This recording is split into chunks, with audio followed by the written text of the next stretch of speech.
I guess that takes us to our next super obvious conversation, which is your recent move to Miami, which you've been vocal about, and a number of other people have already. Shervin's in Miami. A bunch of other people have moved to Miami. Obviously, Austin is the other premier destination for people leaving the Bay Area. We're seeing Reno, Vegas. Seattle's pretty common as well. Seattle's very common. I don't know if the media has been tracking that, but as far as I can tell, a reasonable fraction of people I know professionally or socially that have left the Bay Area have also migrated to Seattle.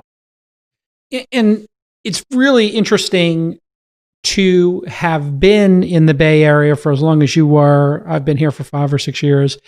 And to see this golden goose, this incredible well of innovation, jobs, and this tax basis overnight because of the pandemic and for the mismanagement of the city to go away. What is your estimate in terms of post-pandemic, what San Francisco, the city, the government, and the industry looks like?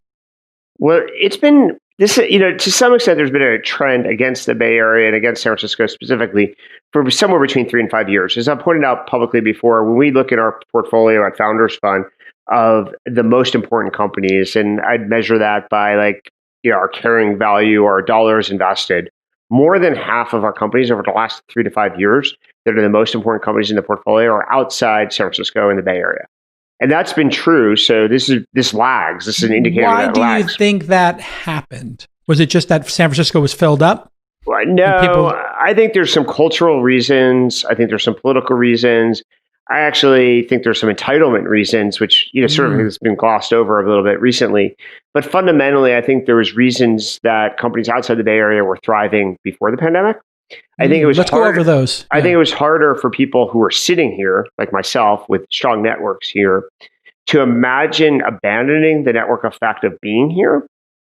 Although we were making more and more investments outside the Bay Area and watching them succeed, it was still harder to imagine ourselves removing ourselves from the center of the network. And then obviously the pandemic caused a mental shift, if nothing else. People left voluntarily, sometimes on a temporary basis, but for a substantial amount of time, 3, 6, 9 plus months, and realized that actually there are better places to raise a family, better places to enjoy living. And they don't necessarily want to come back. And if a reasonable number of those people don't come back, then the argument for being in the Bay Area, which was always that there's a network effect of talent, basically atrophies or is completely eliminated.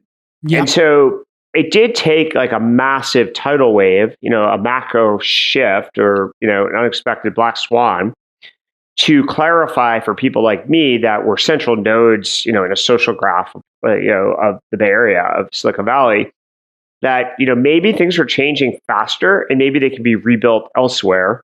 I don't know if I would have had that epiphany absent this, extraordinary one-time event.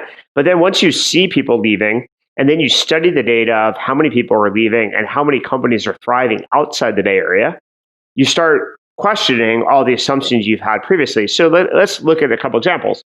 What's probably the most interesting company in the last year? Probably Shopify. Certainly. Yeah. Not in Canada somewhere. Certainly not in the Bay Area, not in California. I mean, but they're not even in Toronto or Vancouver. They're in they're Ottawa. It's like Ottawa. Yeah. They're in Ottawa. And they have some people in Toronto, but it's not even the classic Waterloo, engineering culture. The most interesting company I've been involved in the last year, let's say, has been a company called Fair. I made seed investment, been funding them for 3 or 4 years. They're going to be a very successful $10 to $100 billion company. They've never had a single engineer in San Francisco. Headquarters is technically here, but they've never hired a single engineer in San Francisco.